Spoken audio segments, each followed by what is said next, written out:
Hello everybody, my name's Dolan Roberts. I'm the Chief Digital and Information Officer from Betty Cadwallader University Health Board, and with me today I'm Sakkarai Ambalavanan, consultant physician and MIO within BCU. What we want to do today is provide an overview of our strategic approach to an iterative electronic patient record system. We have got quite a broad session outline, and it's going to be split up into different sections. This particular section, which Ambu is going to be presenting, is about the clinical and user-patient perspective. But overall, we're going to be demonstrating what the problem is that we're trying to solve from a clinical, an IT, and a strategic driver point of view. We'll be moving on in later stages to understanding what the strategic options are available to address those problems, and we'll be then presenting about our preferred options and proposed iterations and high-level costs. So this first video and first section is Ambu presenting the clinical and user-patient perspective. Over to you, Ambu. Thank you, Dylan. I want to see if I can articulate the problem and where we are, and try and take us through some scenarios that clinicians face on a day-to-day basis. In this graph, you're seeing the blue bar, which shows the current position as is, and the orange bar is where we'd like to be in an ideal world. You can see that clinicians' time is largely spent on information gathering, which consumes about 60% of our time. And the more critical elements of clinical function, such as assessment, evaluation, diagnostic workup, care planning, delivery of the care, and handing off of care, handing over to other areas within healthcare, is left with very little time to deliver those critical functions. And therefore, we'd like to see us moving from that blue area to the orange area, where less gathering, more delivery. Just a quick one there as well. It's probably worth noting that the percentage times there that are shown, the future and orange areas already exist in hospitals and healthcare organisations that have implemented a fully functioning electronic patient record systems, and in particular those which, and people will know, we're currently doing the HIMSS assessments and class assessments, systems and organisations who are at the digital maturity, the higher digital maturity levels of a HIMSS level 6 or a 7, so it's out there now. So it's all to play for. So we'll go over some BCU examples of where we find the clinical care to be challenged by some of the gaps we probably have. So what is clerking? It's a process that clinicians will be very familiar with. We picked an example where this pathway of a patient coming in from emergency department, coming into an acute medical unit, and probably onto a ward setting is a fairly common occurrence on a day-to-day basis. But this covers lots of themes that probably exist in all parts of secondary care and even in primary and tertiary care, if you will.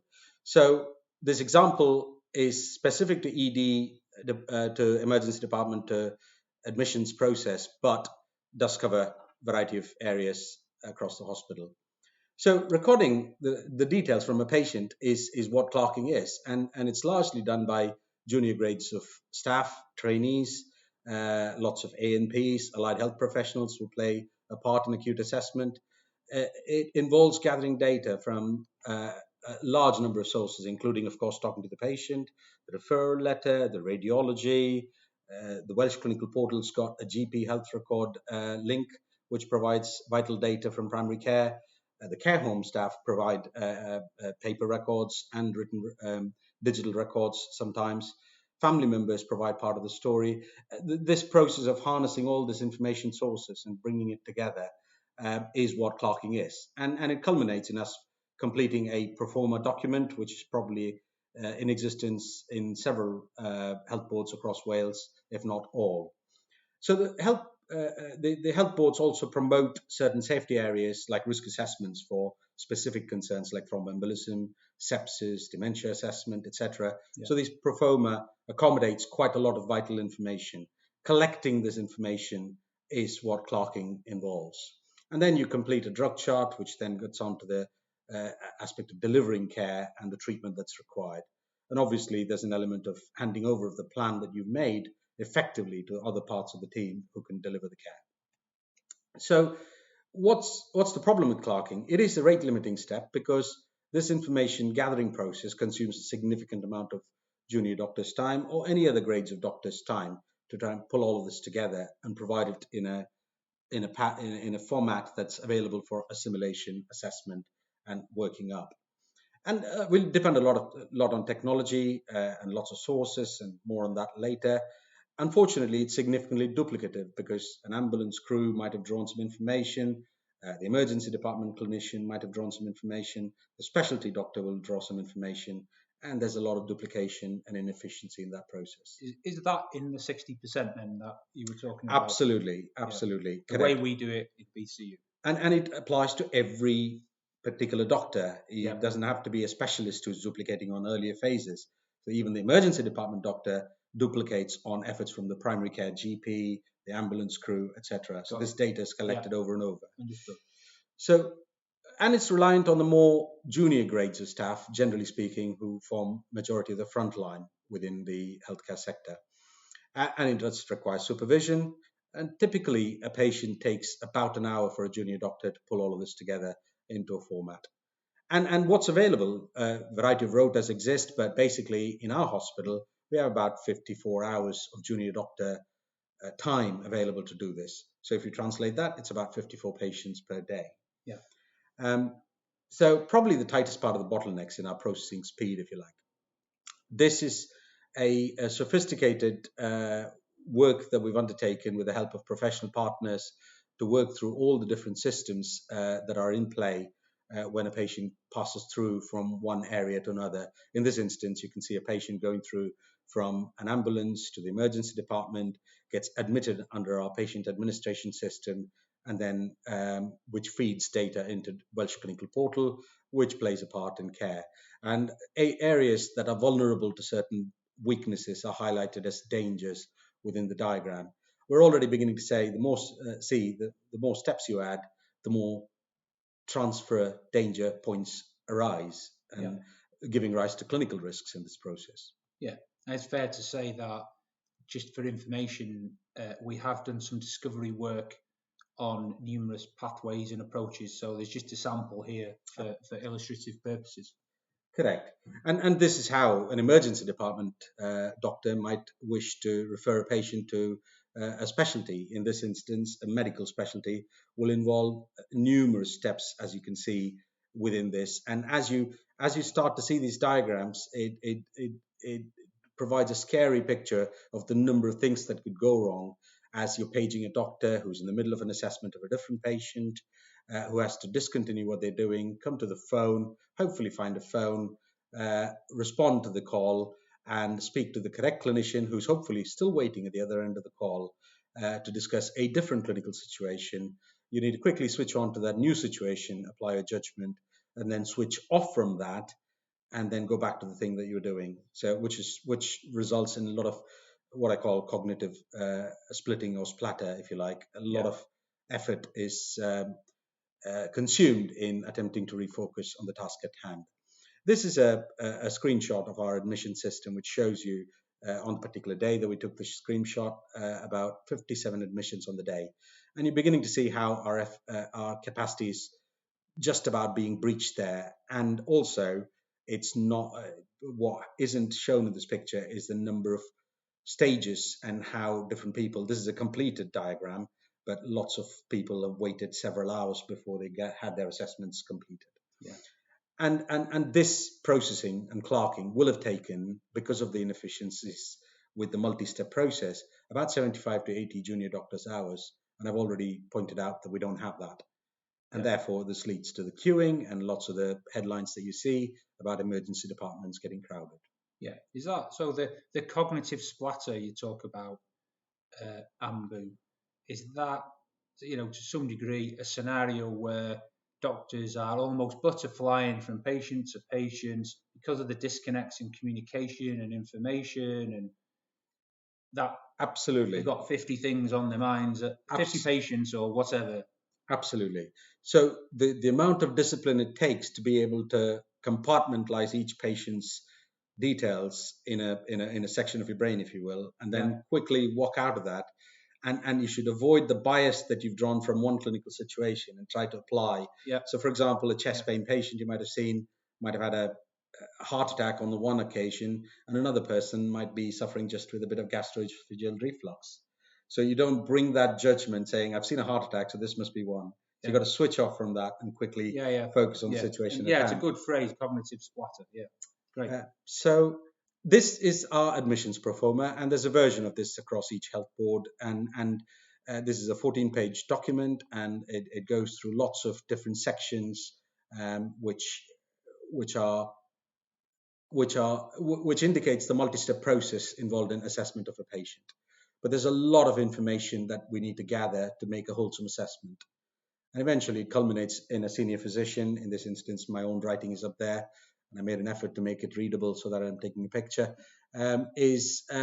culminates in a plan being made, and then that needs to be communicated to my other colleagues so that the plan gets enacted. And this is that paper document or paper file is the master, isn't it? That is the. It is the master. Yeah, that is the. It sits in the case.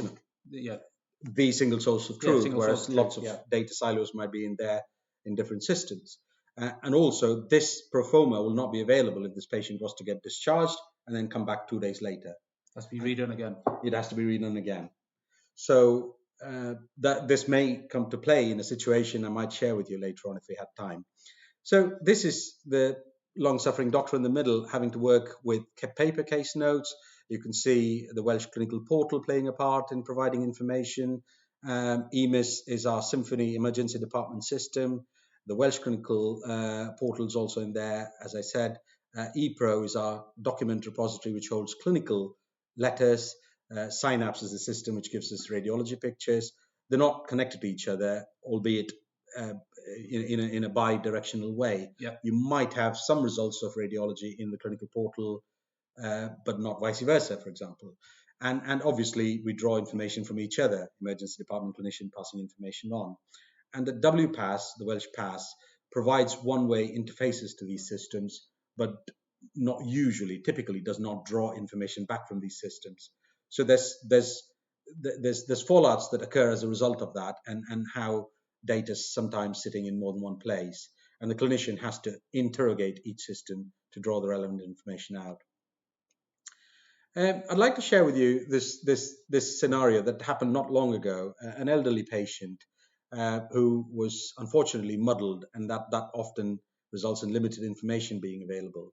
And I've classified this as weak links in our process and what happened as a result and how we tried to mitigate it.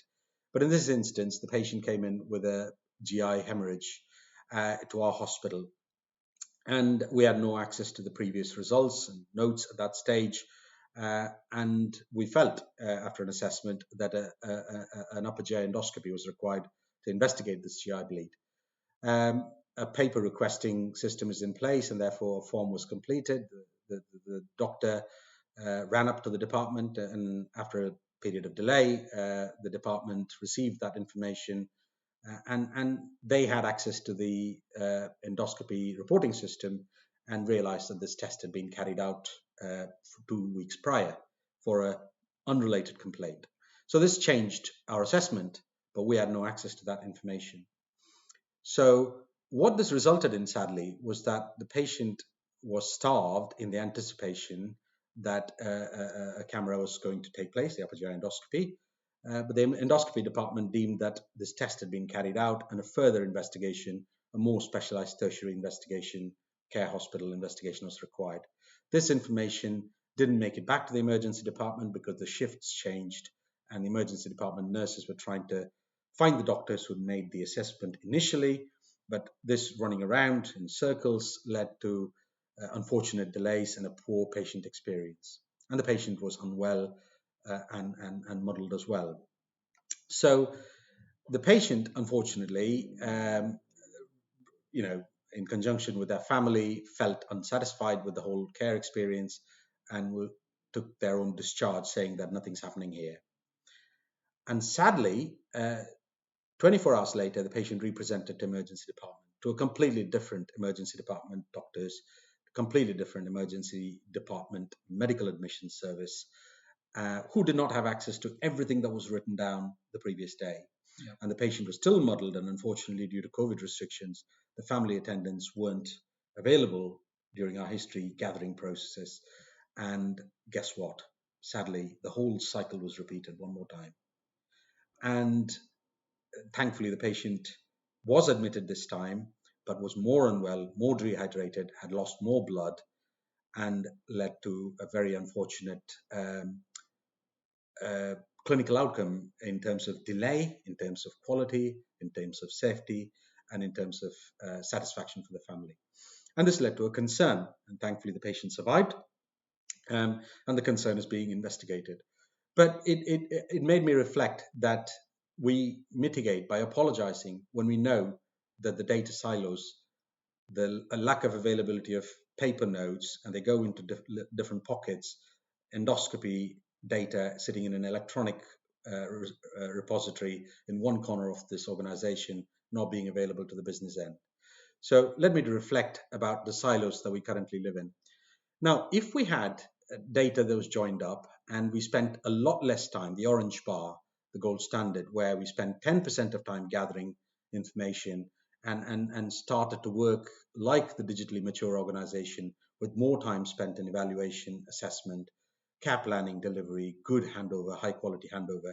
If you dedicate more of the clinical time that's premium to these more important vital domains, you might have better outcomes. In fact, there's good published evidence that we will have better outcomes. Clinical decision support is a process where we can use computable data knowledge that is out there to promote good quality evidence-based care. And in an electronic organization that's mature, you can access these data sources, information, knowledge sources, guidelines at the point of use, at the right point in the workflow, in order to ensure that we deliver good patient care. Yeah. So what you're saying is there, Ambu, is that, on the one hand, if we've got combined information, we'd make far better decisions for that particular patient because we'd have the information that procedures and tests have been done before. If we had combined information, we could make better decisions as humans, as clinicians, but also having that combined information in a codified format gives us the ability to use some well-trodden and well-practiced clinical support tools to give us greater and better insights and better decisions to support what clinicians are doing. Absolutely. Less gathering, more assimilation of the data, more robust decision making based on accurate information available. Yeah. And we need a single patient view that we currently don't have. More time to care. Absolutely. So I'd like to conclude by saying that the problem that we face is that we have a highly fragmented system with limited or minimal integration, if any at all, with some systems. We have handwritten documents, manual input is heavily required, and doctors' handwriting, don't get me started on that. So we need to improve patient care and outcomes through better use of our clinical time. That's quite expensive and premium, and we need to be able to deliver better decisions to our patients based on accurate information at the right point in our workflow. And by doing this, I believe we can reduce patient harm. Getting it right first time is so important, and we don't want to repeat mistakes. In the unfortunate example I shared, we not only made the mistakes once, but we repeated them again. And it's no surprise that we're having to apologize quite rightly to this patient. We need to retain our staff and their satisfaction. People need to be proud to work in Wales, and we can do that by having a single patient view. So if you ask me, Dylan, what are the top 3 things I want? Oh, I am asking you, yeah. Absolutely. I'd want a single cross-discipline combined view of the patient clinical records. Yeah. And we need sophisticated task lists, task managements, and ability to seamlessly transfer information from one department to another with minimal duplication, with improving efficiencies. And with most clinicians would kill for better decision support systems that's available at the point of care. And there are great repositories and knowledge out there, but to try and gain access to it when you're at the patient bedside is what we are looking for. If we had that, we could tackle variation, we could bring down significant differences in outcomes across organizations. So I'll stop there, and then let's have a chance to discuss some of these aspects. No, thank you, Ambu. I think hopefully that provides a summary of some of the key issues and problems we've got with our existing processes and systems, and also provides a clinical perspective on top 3 things which could help to fix or address some of those issues.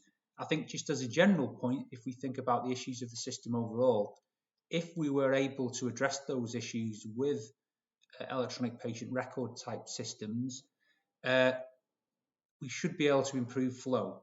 We should be able to mitigate some of the pressures that we've got, and at the same time improve some of the issues around quality and safety that we've got at the moment. Is that right, Amber, would you say? Absolutely. And I think this is a huge opportunity for us to capitalize on some of the developments that are out there and deliver for our patients. That's brilliant. This is, as I said, is the first part of our EPR presentation set. We will move on to the next bit, which will be about the IT issues, and then talk about some of the proposed solutions to addressing some of these problems going forward.